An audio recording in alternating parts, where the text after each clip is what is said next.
Hi guys, Patrick here, and I'm back.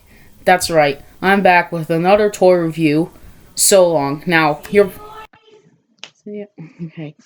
So you're probably wondering why the ever-loving expand of releases of our videos nowadays. Now, allow me to explain so your heads can stop being in a ruffle. So, first off, with the toy review gaps, I've thought first to stop doing toy reviews because of my brother James keeps saying that they're bad. But then I thought, may as well just keep doing it for fun. So in our long gaps between videos, it's because the reason why I'm not really getting involved is because I've just been under so much stress of going back to school and everything that I didn't really feel like making YouTube videos would help. So that's why I've kind of stopped for a bit. But anyway, on to the actual review. So, Fionn, I know you're watching this, and you're probably wondering, where's another Godzilla review? Well, your wish has been granted. Now, I'm going to be reviewing the NECA Godzilla 1962 from King Kong vs. Godzilla. So the plot of the movie is, I don't know, because I've never seen it, but I have seen, like, people review it, and this is one of my favorite Godzilla designs. Now you're probably wondering, where have I got this figure? Most of you would probably assume that it's eBay, but no. In Ireland, sometime every year, I think it's in Dublin, or assuming, or Wexford, or I don't know. There's a Comic-Con, and usually the Comic-Con has a lot of cosplayers and everything, but they also at the middle, the first door that you see, like straight ahead of you, is a merch, sort of section in the park not in the park, the event, where there's a lot of vendors and everything selling toys, and one of them were selling mainly NECA figures, and Godzilla was one of them. Also at the same event, James got the NECA Godzilla 2019, so maybe he'll do that review in the future, I have no idea. But, so I got this guy, because I want to get a little bit more Godzilla figures, because I still like Godzilla. And the SH Monsters version, the SH Monsters Godzilla 1954 video is still up on our channel, so if you want to go watch that, go ahead. Be my guest. So, this figure, cost us roughly about $35, which you think that's a decent price, but the original price of the figure when it released was $25, so it felt a little gypped. But hey, it's worth it, because look at this thing. It's really nice. So first things first, going over his details, and overall the sculpt is very good on this figure. It's not fully accurate. Now, I'm aware that there is an SH Monster Arts version, but the reason why I didn't even touch the Monster Arts is because it's really expensive, because it is a Bandai Premium Web Shop exclusive, and I just really figure it didn't look that good in compared to this guy. Now, I know that some of you angry people in the comments who maybe own the SH Monsters are like, oh no, the SH Monsters better. I completely understand. That's entirely to your opinion. But I just think this guy, for the cost and everything else, he's a little bit better. So, first off, the things that are a little bit inaccurate is the head size. Now, granted, in some shots of the film, he does have a little bit of a bigger head and a little bit of a thicker neck. But it doesn't really sit right with me. But head sculpt is awesome on this figure. Really like the overall sculpt of it. And the eyes. Now, the Monster Arts one had translucent eyes that you can see the pupils into. And that's all fine and dandy. But I just prefer when the eyes are painted. Like with the SH Monsters Godzilla 1964.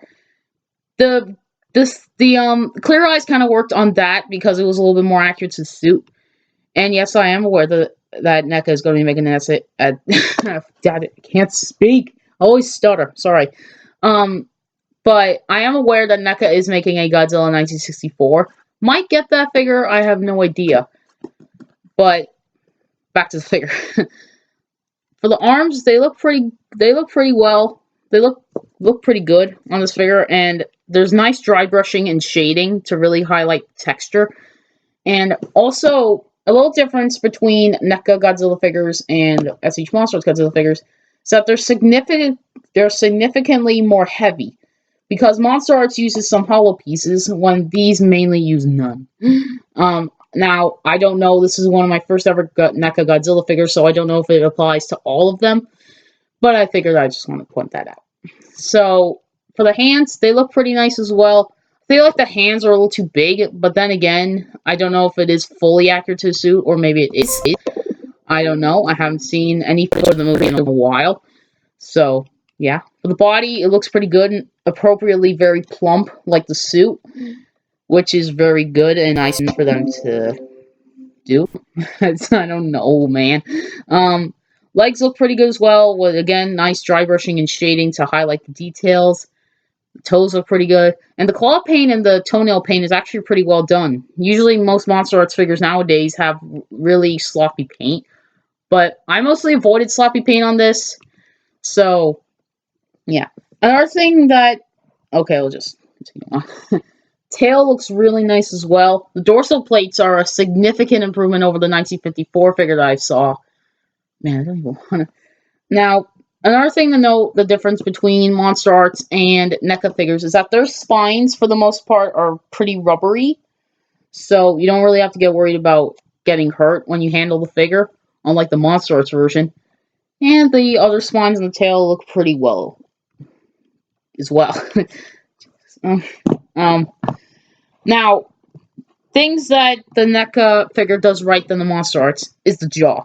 Now, with the Monster Arts, it was kind of like a U-shaped jaw, but with this one, they went for the more suit accurate, where it's like perfectly straight here and then a little bit crooked.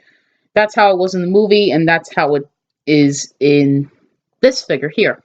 Another difference is the color. This figure, I don't know if you can see it on camera because of the lighting, but trust me, in hand, it's like a dark green, a sort of fadish green. One is the Monster Arts was like a little charcoal black, which I think was actually a little bit more accurate to the suit. But I kind of got used to this over time, and yeah. And another thing is the body type. Usually in Monster Arts they have multiple segments. So like, for example, one ball joint will be here, one ball joint will be here, another ball joint will be here. This one is just 2 segments. Now, let's get into accessories, which, surprisingly for a Godzilla figure, he does actually come with one accessory. And that is an atomic breath piece. Like, what else was he going to come with? A tank? Nah. All you get is a beam. But overall, for the beam, it does actually look pretty cool. It is a kind of like a yellowish plastic with some white dry brushing. And it is pretty good, but I do wish that it was a little bit more blue, because, and this is more like a whitish color, but in the movie it was like a kind of whitish blue, like a baby blue color. But how you insert this into Godzilla's mouth, open the mouth, obviously, and if you look at the back of the throat there, you can actually see a tiny hole. And what you want to do is you want to put the beam like this, where the groove is facing upward. And then you just want to carefully insert it into the mouth. Then you just put that in, close the mouth, and there you go. And it stays on there pretty well. But over time, I wouldn't recommend putting the beam in the mouth too long, because if you're going to have it displayed like this, then be aware that the neck joint will get a little bit loose. And so I wouldn't really recommend putting this in for too long. Take that out. Now let's get over to the final part of the video, the articulation. Now, it's pretty good for this figure, especially for this design. So let's break it down. So we have a ball joint at the head here, which allows it to look up that far and look down that far. And of course the mouth opens. Oh, another issue is that you can kind of see the joint just below the mouth there, like right there. So it's a little bit thing you should worry about.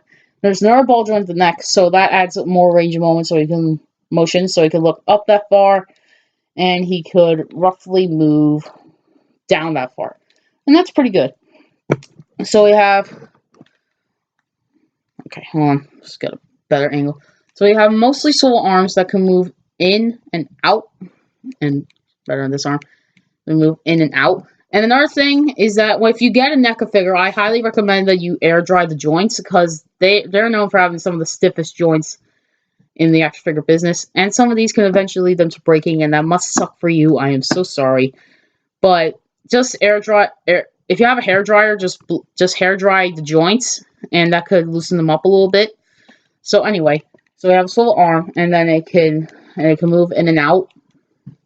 Has rotating and hinged elbows. So basically, if you extend it, you get a little bicep swivel and a hinge.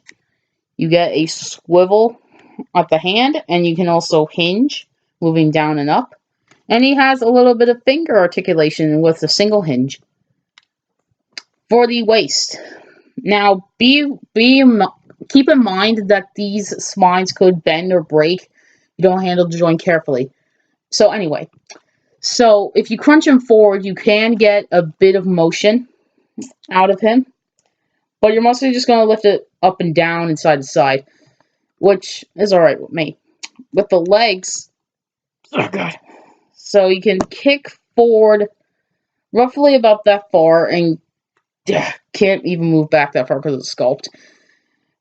And he has a bend at the knee, and he also has a swivel at the knee as well. And for the ankles, you have a swivel and you have a bit of a pivot, so you can get wide stances, which is good. And the tail. Now, NECA back then with their Godzilla figures always used to have a bendy wire tail, but nowadays they're starting to get rid of it, which is great.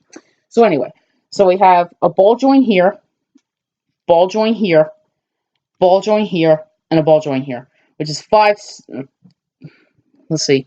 So 1, 2, 3, 4, 5 segments.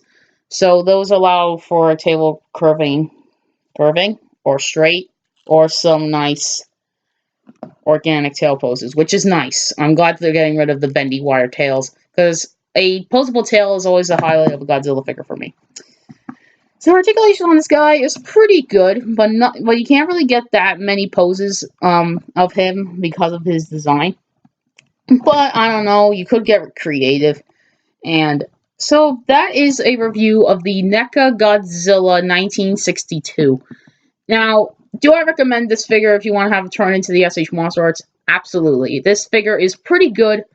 Just keep in mind that he won't have as many points of articulation as the Monster Arts. But if you just want to stand in for 1962, I'd say this figure is worth it if you can get him at a decent price, like 20 or 30. So that has been my toy review. I'll see you in the next video. Bye!